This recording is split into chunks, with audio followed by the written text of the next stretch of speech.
Selain terjaring operasi tangkap tangan atau OTT KPK, Bupati Langkat terbit terang diduga melakukan kejahatan lain berupa perbudakan terhadap puluhan manusia. Tak hanya diperbudak, puluhan orang itu juga ditahan dan disiksa di penjara pribadi yang berada di belakang rumahnya. Dari foto yang beredar, tampak wajah seorang korban mengalami lebam di sekitar mata dan wajahnya. Dugaan itu diungkap oleh Perhimpunan Indonesia untuk Buruh Migran Berdaulat, Migran Care, yang menerima laporan adanya kerangkeng manusia serupa penjara di dalam rumah bupati tersebut. Migran Care mengadukan temuan tersebut ke Komnas HAM RI Jakarta pada Senin 24 Januari 2022. Pada kesempatan tersebut ditunjukkan pula sejumlah foto dan video kondisi para korban yang masih berada dalam kerangkeng. Dalam foto yang ditunjukkan, tampak wajah seorang korban di dalam kerangkeng mengalami lebam di sekitar mata dan wajah. Ketika direkam, korban tersebut tampak ketakutan dengan mata yang berkaca-kaca.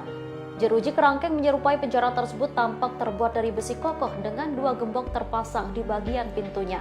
Di bagian dalamnya terdapat semacam dipan berukuran sekitar setengah meter. Lalu di bagian bawah dipan tersebut tampak tikar dan sejumlah korban yang duduk di atasnya.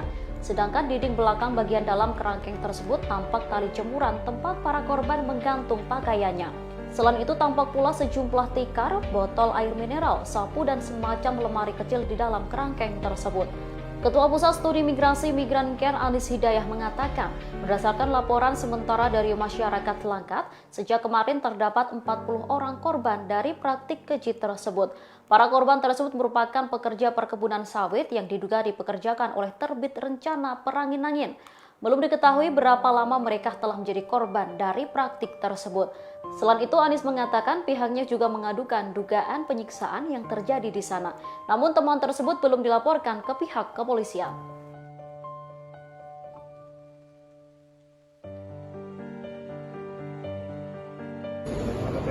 Iya, makanya tadi saya bilang pribadi, ya belum ada izinnya.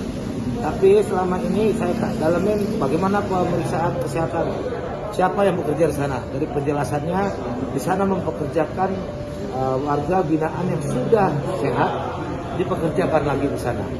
Dan sebagian besar yang direhab di sana itu oleh pribadinya itu cukup baik. Yang kedua, saya bilang masalah kesehatannya bagaimana? Itu sudah dikerjasamakan dengan puskesmas setempat dan dinas kabupaten. Nah, ini saya dorong. Sebenarnya niatnya baik, tetapi harus difasilitasi untuk secara resmi melakukan kegiatan rehabilitasi tersebut. Itu gambaran dari hasil pemeriksaan kita.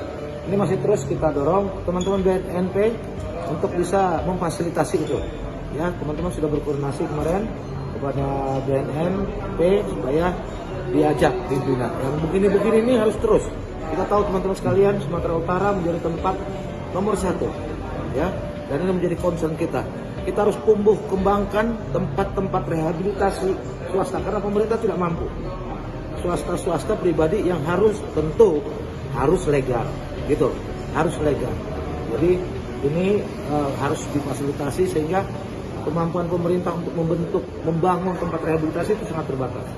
Tapi sekarang ini tahapannya saya sudah bicara Gubernur Sumatera Utara selaku Ketua Gugus Tugas.